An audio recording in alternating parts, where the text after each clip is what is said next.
Hello sports fans, and welcome back to Harry's Stuff and Such. This will be part 2 of my Voron 2.4 build, and that is to install the Z-rails onto the frame. Now I plan to clean and then grease the Z-rails before that installation though.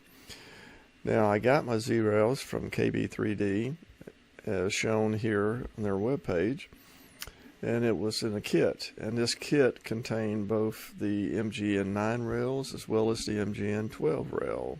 Now it contained 6 of the MGN9s and it contained 1 of the MGN12. Now it is they are stainless steel as shown here in their website with a Z1 preload, and they do have built-in lubrication port. Now they do mention down here that your rails and carriages will benefit from a proper cleaning before putting them into service, and they even provide a little walkthrough on how to perform that process. So let's get started, and we'll see how this goes. Well, I'm back. And what I plan to do is, like I said in the intro, is I'm going to be cleaning my MGN9 rails at the moment. So what I've done is I've taken the carriages off the rails. Now if you're uncomfortable with doing this, you could leave the rails or the carriage on the rail, clean it in a tub of say alcohol and IPA, isopropyl alcohol, and move the rails around a little bit. I'll show that in a little bit. So anyways, I took the carriages, took them off the rails, and placed them in some simple green cleaning solutions. And I let them soak overnight in the solution just to remove any oils and so forth. What I'm going to do is I'm going to take a little bath of alcohol to help remove the simple green. Place it in here, let it soak, and then once it's finished soaking for sufficient time, I'll remove it from the alcohol bath, dry it off with a lint-free cloth, and then set it aside and let it air dry.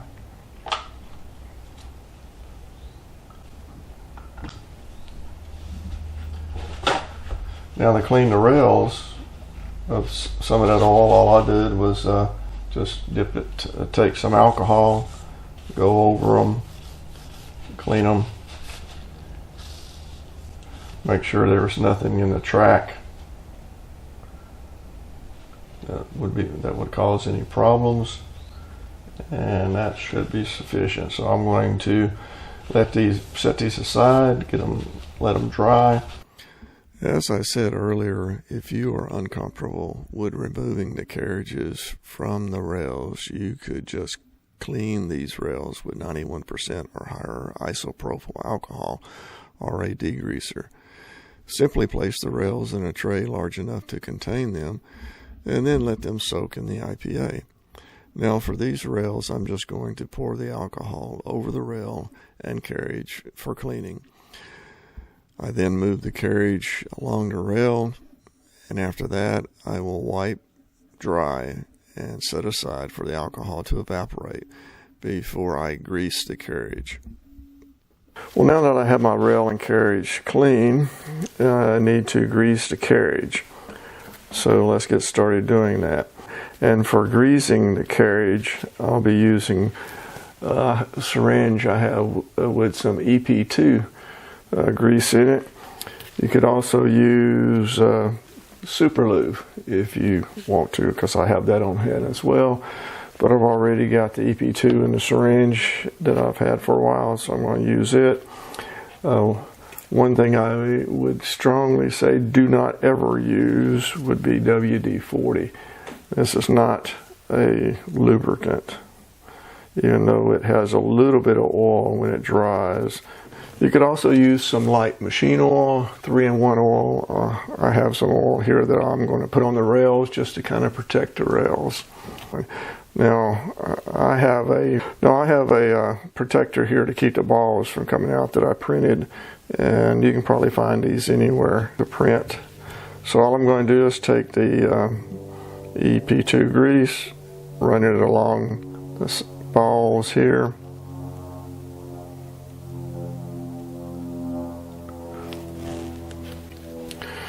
And then I'm going to carefully move the balls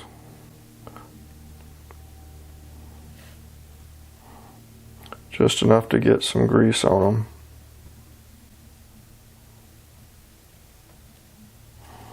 Now I said carefully, as you can see this one popped out. It's just a matter of pushing it back up under the rail, making sure that it doesn't go anywhere. And I'm just going to roll them along the raceway to get some grease on them.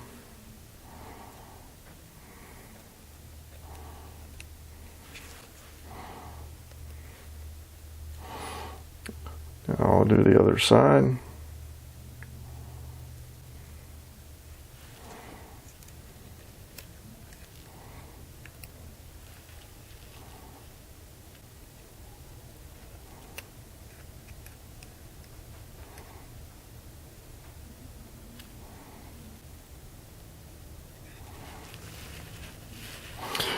Now, if you have rails that have a grease port, you could use a smaller syringe than I have on here and just squeeze some into the grease port on either side.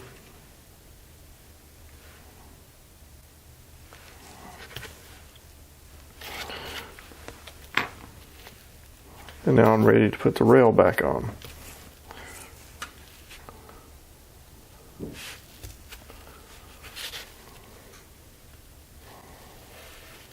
There we go.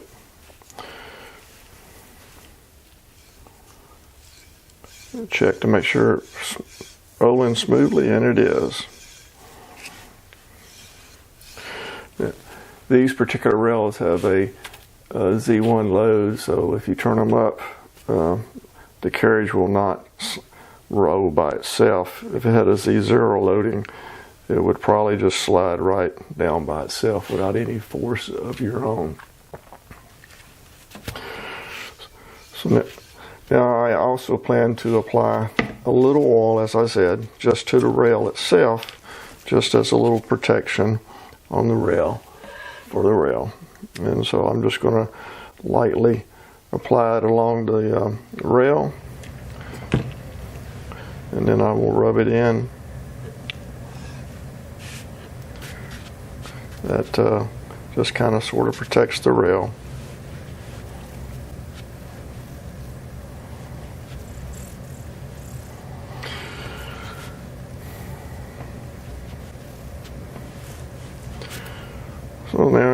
So there we have it. The rail carriages are greased up, lubricated well, and so I'm ready to install the rails onto the frame. So let's get started doing that. To install the rails on the frame, of course you'll need the 4 rails. As well as the rails, you'll need some M3 T-nuts and some M3 by 8 socket head screws. For my case, I'll need 10 of each for each rail. And you'll also need a 2.5 millimeter hex driver. So let's go ahead and install these onto the frame. So to install the first rail, I'm going to rotate the frame so that it is laying on its back, because I prefer to work with gravity as opposed to against it. And so this rail will be going onto the back. And as I said, I'll be using M3 T-nuts as well as the M3 by 8 screws.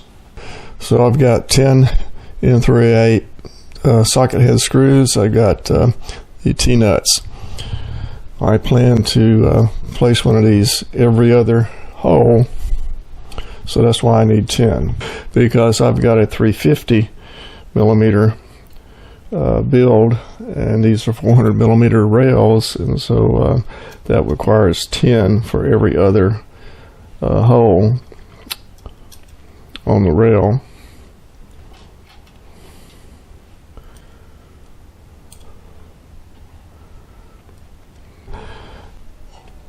Now I plan to install the T-nuts just a couple of turns onto the screws. Now be sure and make sure that the hammerhead is pointed toward the rail.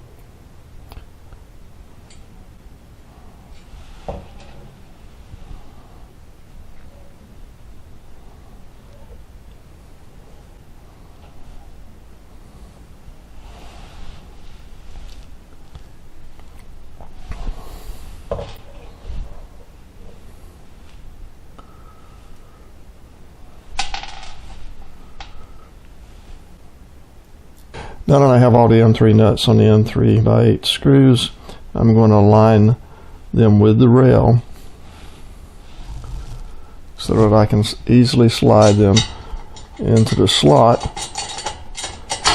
on the frame. Now I will use the printed guides to center the rails onto the extrusion.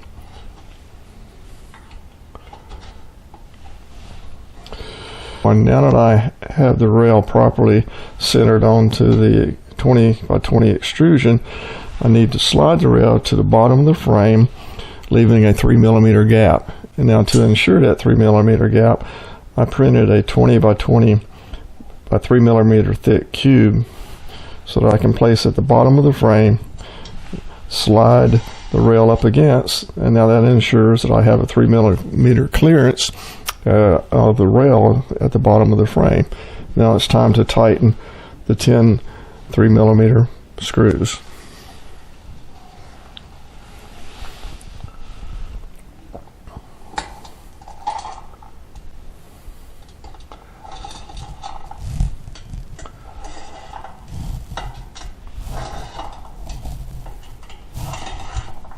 So now I have installed the first of the 4 Z rails.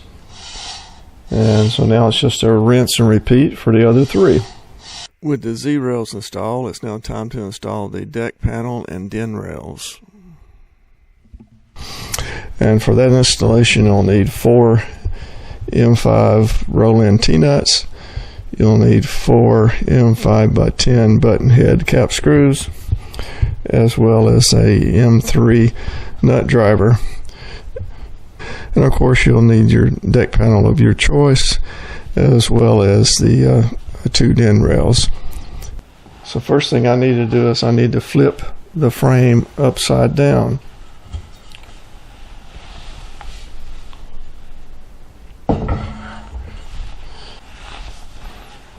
As you can see, I've already installed those T-nuts. Now it's time to place the deck panel.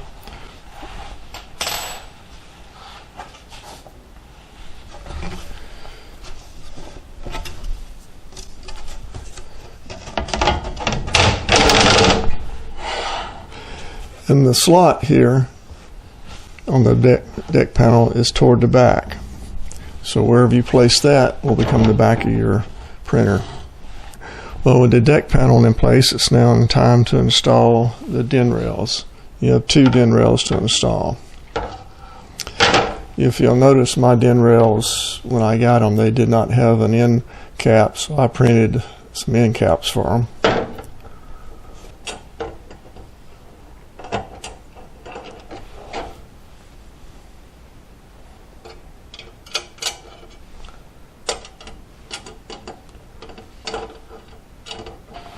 Try to position your DIN rails so that you have enough slide to get at least close to equal distance on either end.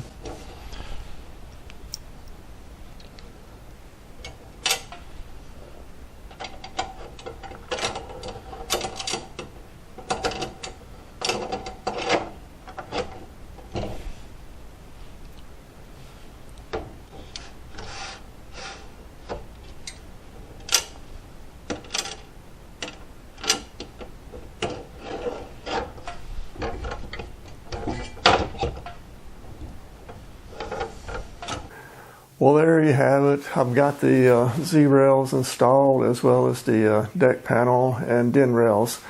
And next I'll be installing the Z motors. If you like the video, give me a thumbs up. If you didn't, thumbs down. But leave a comment anyways on what you liked or didn't like. And also, press that subscribe button, okay? And like I said, the next part of this Voron build will be installing the Z motors, and that will be part 3. So I'll catch you guys on the backside. Y'all take care now.